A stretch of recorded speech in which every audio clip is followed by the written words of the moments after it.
you need to set aside 2 million euros to then fund initiatives that are coming out of the sprint. The management needs to experience that, hey, there is a faster way to do things, and they need to jump into the cold water and try it out. Welcome to the Culture Edge podcast. Are you an entrepreneur or a change maker who's frustrated with the pace of change inside your organisation? Well, this show will, I hope, offer you valuable practical advice as you navigate your career. And our guests will also help you answer the question, am I better matched to the corporate world or to the startup world?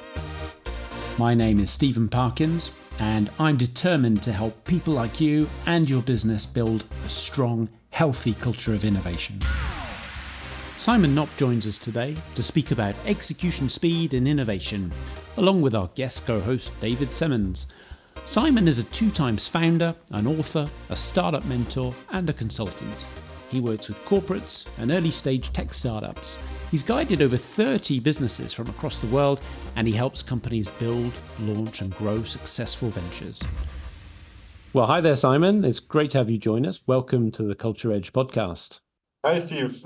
Thank you for having me. I'm looking forward to the conversation. And we're joined by David, of course, today. Hi, Steve. Good to see you, Simon. Good to see you too, David.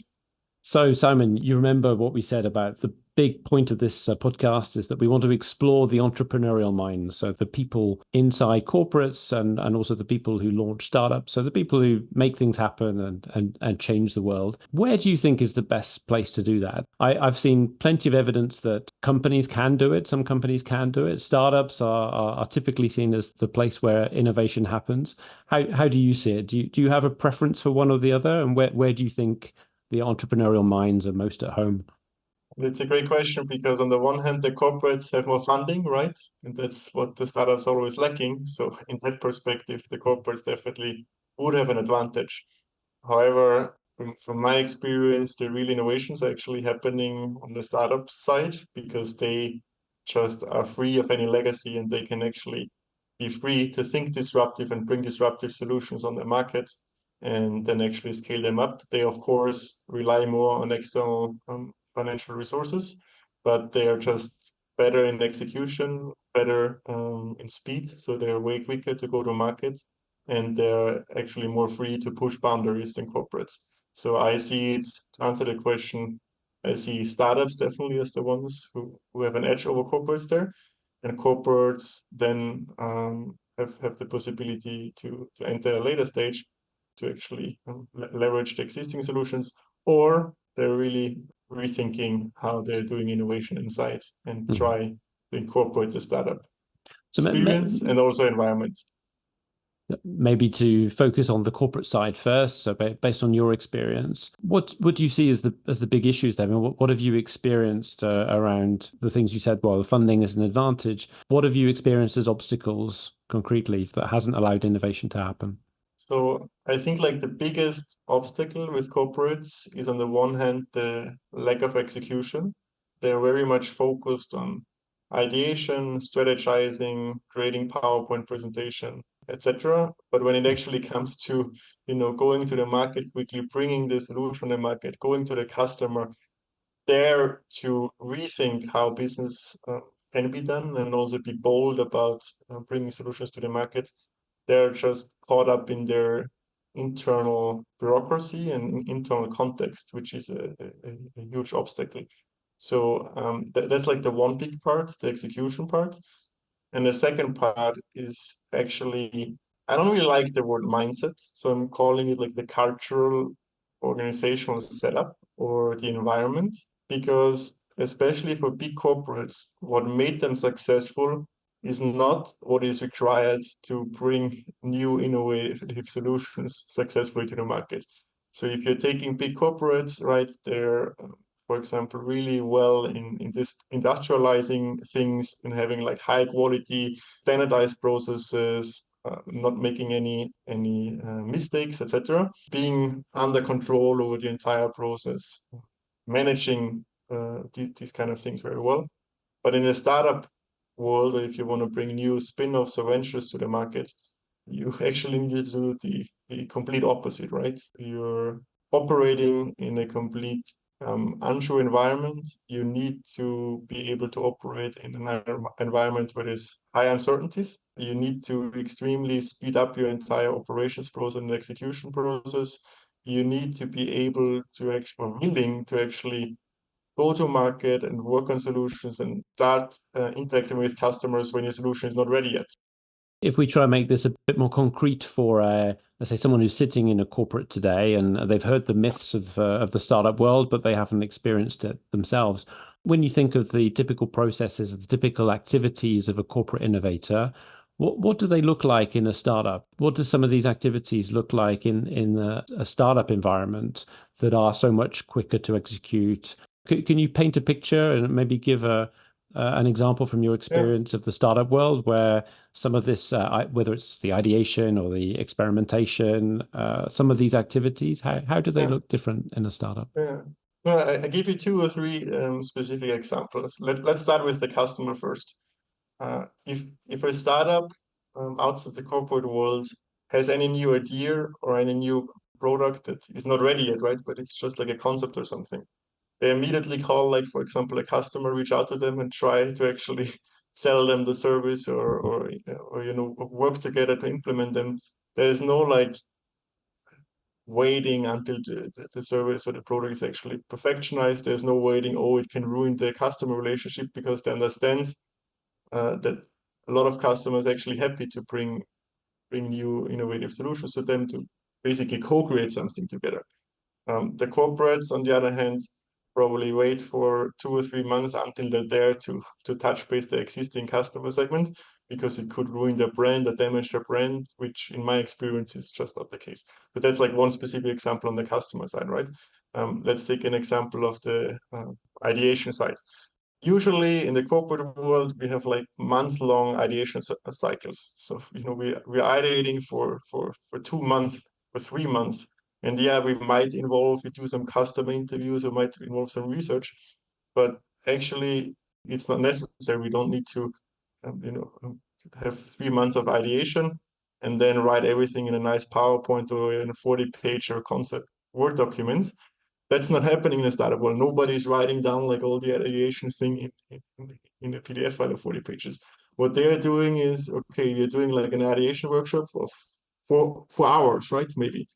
And then you're taking the new ideas and again, you implement them. Either you go to the customer or you're making the product adaptation. And once you make the product adaptation, the first alpha version, you then bring it to the customer, release it, do an A or B test, right? And say, okay, now this was the old version. Now we updated it. Let's see how our existing customers react. Totally different approach. So that's the second thing I would stress. Right. Yeah. No, I think that you've clearly articulated the contrast there between the two worlds. Maybe just to zoom in on your own experience and how you've felt them both. You're someone I would describe as an entrepreneurial mind. Where have you felt most at home? And where do you feel most at home today? Is it working with corporates or is it working with startups? Well, to be honest, I enjoy both, but I like the most working with startups because I just love the speed they're operating with and how open they're approaching things, right? There's so much learning for myself as well. This is just for me like always a great experience joining startups there. And of course, I also like working with corporates. It's like just a different context, and it also requires like additional work to basically get there until you're ready to bring the solutions to the market and experience the speed, which is just more time sensitive, but can also involve some nice experience working with people and cultural change processes. And how do you think you can get corporates to be more innovative? I've got that dichotomy that we're talking about. The golden aim is that we can make these massive corporates with big budgets be more innovative. What's sort of the key sticking point that you've seen in your experience? I know I'm sounding like a broken record now because it's often said out there, but I think like start with the why. Why do you even want to innovate?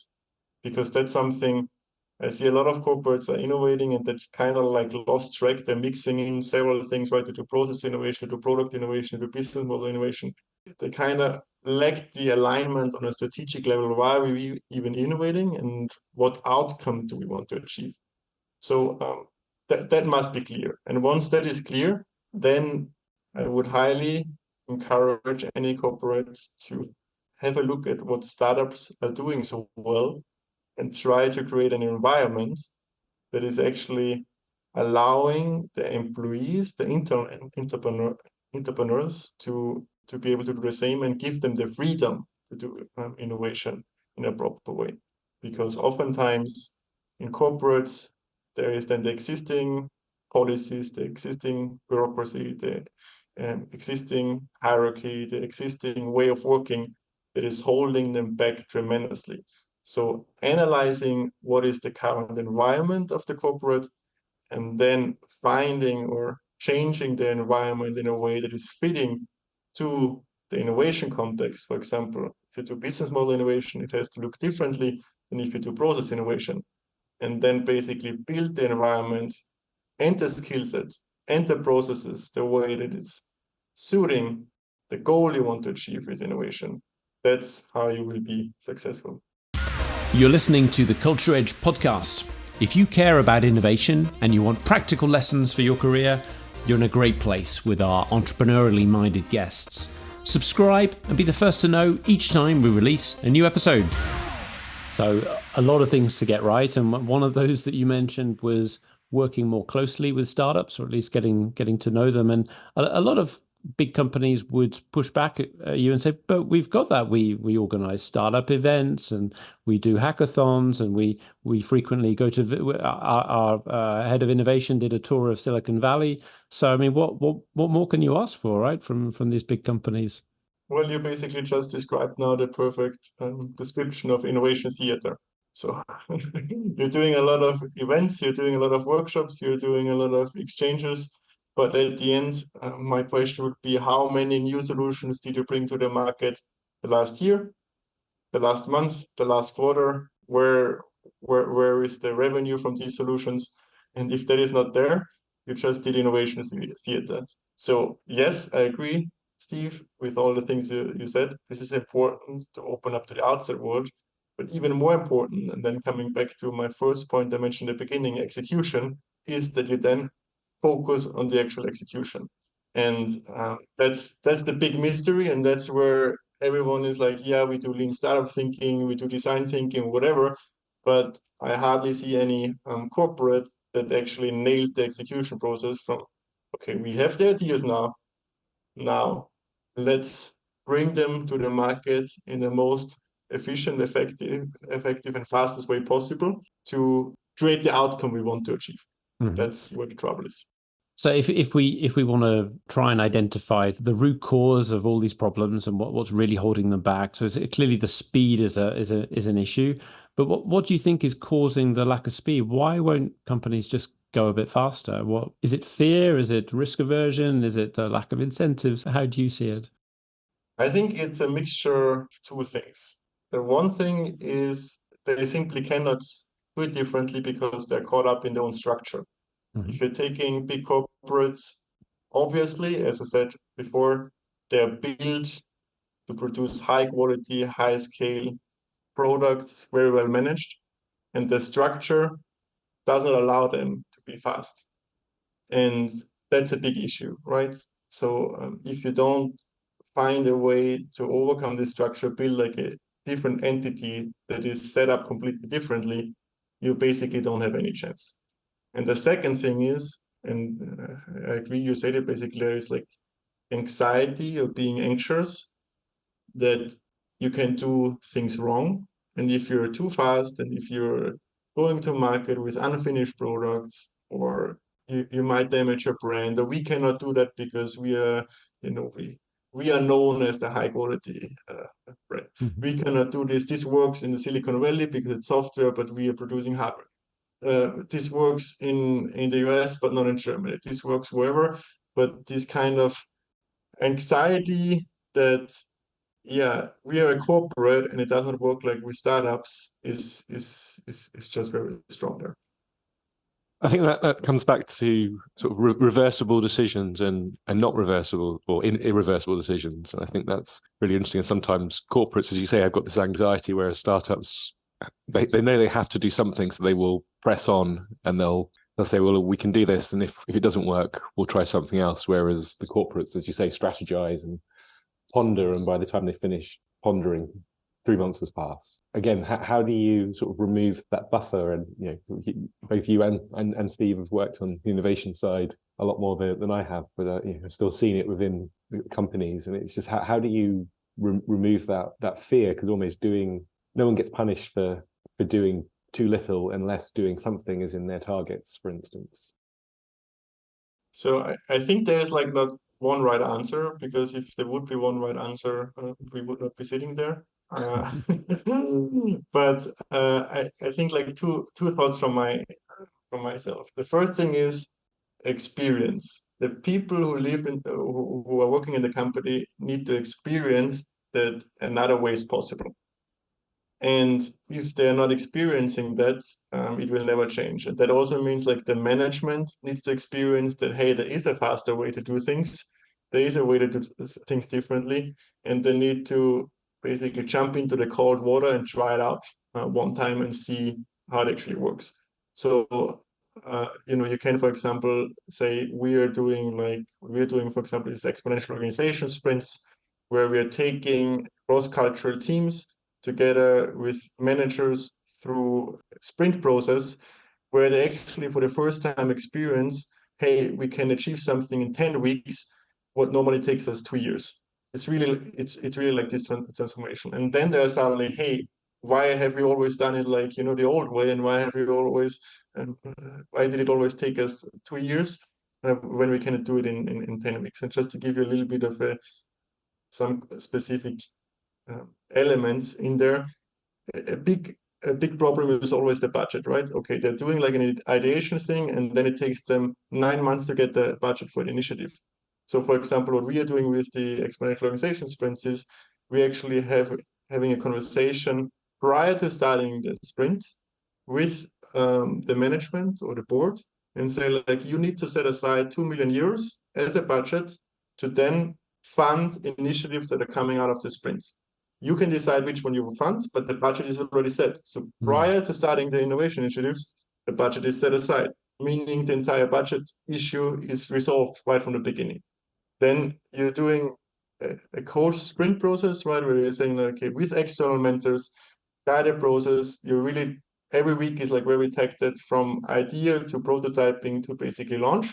And then at the end, you basically have presentations, and the management says, okay, initiative number 1, okay, we don't further pursue that. Initiative 2 neither, but initiative 3, here's 500,000, we now take the next step, right? So it's rapidly along, like the process is like perfectionized for the speed and going to market quickly, starting from the budget to the execution. And that's, for example, one thing how you can do it. Just to understand a little bit more clearly your services and how your approach works with a company. So when you go into a medium or large company, who's typically your main point of contact, and who are you working most closely with to make these changes happen? So the main point of contact is normally the head of corporate innovation, or the head of innovation, or head of business modeling, etc. And then there's, of course, for mid-sized companies, oftentimes it's also the owner or the CEO, right? Let's say like if they're 200 people or 300 people company, often it's like the management directly who decides, hey, we want to start to be more innovative, and we need some external support. And then for the actual project or for the execution of the innovation initiatives, it depends a lot. Oftentimes, it's like the operational people, right? If there's already an existing innovation team, for example, right? We're working with them together with the responsible person of innovation. Sometimes, especially for mid-sized companies, they don't even have like an innovation team yet. So it's basically a lot of work with the managing directors or with the C-level to set up the right environment, to set up innovation labs, to run sprints with them together with selected employees to start basically experience and establishing like an innovation culture. So it depends a lot of the context, but basically, if there is innovation teams already established, right, the roles I just mentioned, if there's no innovation teams established yet, oftentimes it's directly with the management. Mm-hmm. Maybe just as we start to approach the end of our episode together, could you target one or two of these people that you just mentioned, and what message would you send them? What advice could you give these contacts of yours in these organizations in order to improve this culture of innovation? Yeah, two things. First of all, make sure that the innovation strategy is part of the corporate strategy. So if that is not the case, you're gonna have a big problem, and you're always running, fighting against windmills, and you will never be able to actually succeed. And the second thing is innovation is changing as well. So one thing is there's like new methodologies, new processes out there, new approaches towards innovation, and just also be open about trying out like new ways of innovating in your company, because I think nobody has yet found the holy grail of innovation. I don't say like we found it, right? But I think where it really becomes interesting is to find what works best for the organization and for your situation. And for that, in the last 5 years, there is like a lot of new approaches towards innovation, a lot of new approaches toward business model innovation, how to scale a business, how to bring products to the market. And you also need to stay up to date about that and try out those things and try out how you can merge that, bring it in within the organization. And maybe one last element, if I may add like a third point, is focus on the execution, not so much on the ideation. So if you're thinking about, okay, how many innovation initiatives have we actually implemented last year, now in 2023?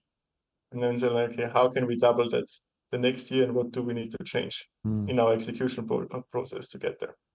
Yeah, no, that's a good prompt, I think, for people to start reflecting on. Well, start reflecting and acting on, right? That's the core of your message. Exactly. if we've understood you correctly.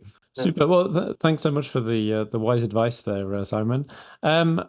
For anyone who'd like to get in touch with you and learn more about how you can help, how should people contact you? Where can we reach you?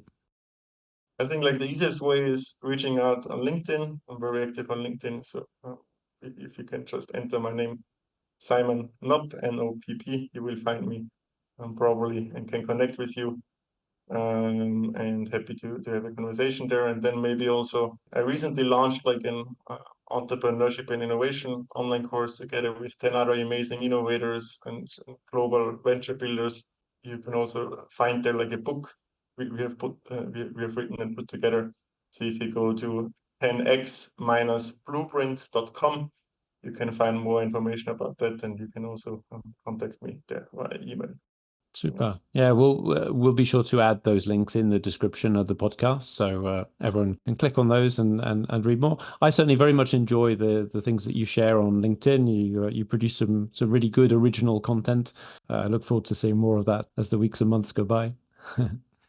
Thank you, Steve. Really appreciate it. And yeah, it's become like almost like a little bit of a hobby of myself. I like to interact with people on LinkedIn, also connect with great other people, and as maybe to share with the audience there, right?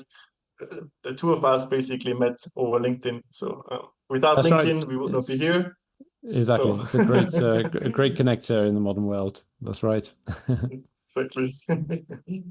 Super. Well, I think we'll have to wrap up now, Simon. Thanks so much for the great discussion. It's been a real pleasure. Thanks for all the great advice.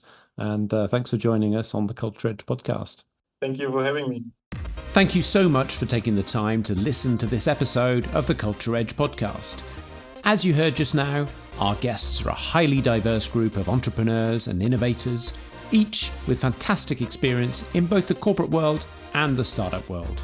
So subscribe to the Culture Edge podcast today and join us again for more practical advice for your career and your impact in innovation.